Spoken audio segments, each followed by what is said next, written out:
Somewhere in those stories, we've got to acknowledge our part, our share in the blame, and that's more than what we want to do. Because, see, we'll be quick to say, well, no, that wasn't me. I didn't do that. That's not my fault. And in the refusal to accept any culpability, we refuse to hear. We refuse to listen. And in that refusal, church, we've got to confront our own ignorance. Because it's ignorance. It's ignorance. When we don't know the stories of anyone but the victor. It's ignorance. When we can't tell the tales of those who have struggled from then until now for our convenience. It's ignorance. When we don't know upon whose shoulders we stand, when we don't know who sacrificed, who scraped, who saved, who gave away, who died, so that we can enjoy a neutralized landscape that from a distance looks the same.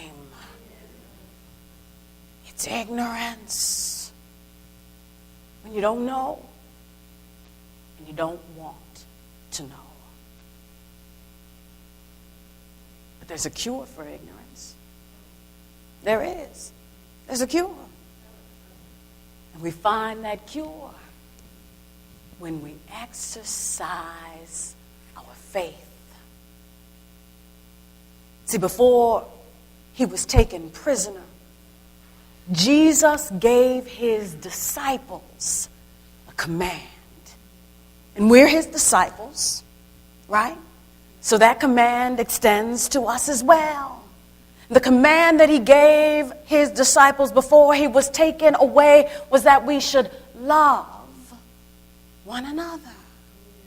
That we should love one another. Just as he loved us, he wanted us to love one another. It was by this love that people would know that we are disciples of Christ. We're disciples not because we wear the same colors, or not because we share certain symbols, or not because we're all the same, but we're disciples because of our love. That was supposed to be our distinguishing characteristic. Our love. So what do we do with that love? Paul Tillich was a renowned 20th century theologian, said that the first duty of love was to listen. The first duty of love is to listen. So, if we call ourselves disciples of Jesus Christ, and if our distinguishing characteristic is our love for one another, and if the first duty of love is to listen, then we must conclude that as disciples of Christ, we are obligated to listen to one another. We're obligated to incline our ears to hear one another's story. Very simply put, if you love me, then you'll listen. Do you love me? Then listen to me. Do you love me? I was sort of hoping I'd get a response. Do you love me? Yes. Then hear my stories. Because if you love me, you'll listen to my challenges. If you love me, You'll listen to my triumphs. If you'll love me, you'll listen with a heart of love, not like someone who's too busy to be bothered, but as someone who really wants to show the depth of your love. And you know, if you will listen, the word says that you will come to know through the stories the glorious deeds of the Lord.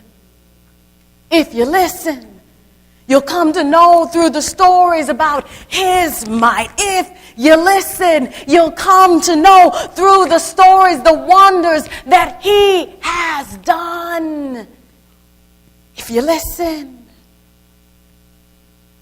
then you'll know how God delivered the Hebrews from Pharaoh, how God delivered Daniel from the lion's den, and how God delivered millions of African descendants from slavery. If you listen, you will know that God soothed the wounds of women like Maya Angelou and Oprah Winfrey and Alice Walker and Tina Turner, each of whom suffered from rape and sexual abuse. If you listen, you will know that President Clinton apologized to the men of the Tuskegee syphilis experiment, saying what was done can't be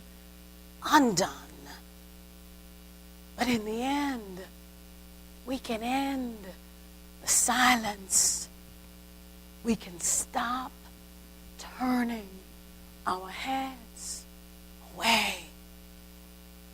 And if you listen, during this 1 month of the year,